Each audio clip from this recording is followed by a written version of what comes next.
Hi! Welcome to the med besties. ఈరోజు మన ఓపీడీకి వచ్చిన ఒక కేస్ డిస్కస్ చేద్దాం. హిస్టరీలో చూస్తే ఫారిన్ బాడీ సెన్సేషన్ 6 మంత్స్ నుంచి ఉంది. అదర్ కంప్లైంట్స్ చూస్తే like redness, pain, discharge, ocular trauma లేదా సర్జరీ, డిఫెక్టివ్ విజన్, డిప్లోపియా ఈ కంప్లైంట్స్ ఏమీ లేవు. అండ్ అదర్ ఐ కూడా నార్మల్‌గా ఉంది. ఐబ్రోస్ మనం రైట్ ఐతో కంపేర్ చేసి చెప్పాలి. ఐబ్రోస్ నార్మల్‌గా ఉన్నాయి. నెక్స్ట్ ఐలిడ్స్ కూడా నార్మల్‌గానే ఉన్నాయి. Lower eyelid and upper eyelid నార్మల్‌గా ఉన్నాయి. నెక్స్ట్ వచ్చేసి మనం చూసేది కంజక్టివా. కంజక్టివాలో చూస్తే ఒక ట్రయాంగులర్ ఫ్లెష్ రెడ్ మాస్ అనేది ప్రెజెంట్ అయి ఉంది. అది కూడా బల్బార్ కంజక్టివాలో ఉంది. This is bulbar కంజక్టివా. అదే పాల్పెబ్రల్ కంజక్టివా అండ్ ఫార్నిషియల్ కంజక్టివా కూడా నార్మల్‌గా ఉంది. Next cornea, iris, pupil, lens, intraocular pressure అన్నీ నార్మల్‌గా ఉన్నాయి. ఓన్లీ బల్బార్ కంజక్టివాలో ఒక triangular flesh red mass present అయి ఉంది. సో దీని డయాగ్నోసిస్ వచ్చేసి టెరీజియం. టెరీజియం అని ఎందుకు చెప్పానంటే బల్బార్ కంజక్టివాలో ఒక ట్రయాంగులర్ ఫోల్డ్ ఉంది. Is a characteristic feature of pterygium. ఇప్పుడు మనం టెరీజియం గురించి డిస్కస్ చేద్దాం. టెరీజియం అంటే wing shaped fold of conjunctiva encroaching upon to the cornea and it is present with in the interpalpebral fissure. దీన్ని pterygium అంటారు. ఇప్పుడు parts of pterygium చూద్దాం. టెరీజియంకి head, neck and body 3 parts ఉంటాయి. So head, neck, body ఇవి parts of టెరీజియం.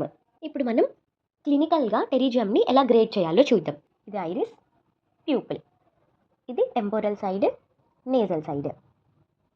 So ఇప్పుడు టెరీజియం వచ్చేసి most కామన్గా నేజల్ సైడ్ నుంచి రావచ్చు. లైక్ ఏ wing shaped triangular fold. Temporal side వస్తుంది బట్ వెరీ రేర్గా వస్తుంది. ఇప్పుడు క్లినికల్గా టెరీజియంని ఎలా గ్రేడ్ చేస్తామంటే 4 గ్రేడ్స్ ఉంటాయి. గ్రేడ్ 1 లింబస్ మాత్రమే టచ్ అవుతుంది. గ్రేడ్ 2 లింబస్కి ప్యూపిలరీ మార్జిన్కి మధ్యలో ఉంటుంది. అండ్ గ్రేడ్ 3 ప్యూపిలరీ మార్జిన్కి టచ్ అవుతుంది. గ్రేడ్ 4 ప్యూపిల్ని క్రాస్ అవుతుంది. సో ఎప్పుడైతే ప్యూపిల్ని క్రాస్ అవుతుందో అప్పుడే పేషెంట్ డిఫెక్టివ్ విజన్తో ప్రజెంట్ అవుతారు. ఇది గ్రేడ్ 1, గ్రేడ్ 2, గ్రేడ్ 3, గ్రేడ్ 4 ఇలా మనం క్లినికల్గా టెరీజియంని గ్రేడ్ చేస్తాము. ఇంకా ప్రోగ్రెసివ్ టెరీజియం, రిగ్రెసివ్ టెరీజియం. ప్రోగ్రెసివ్ టెరీజియం అంటే thick, fleshy and red mass. ఇప్పుడు మన కేసులో ఉన్నట్లు థిక్గా, ఫ్లెషీగా అండ్ రెడ్ మాస్గా ఉంటుంది.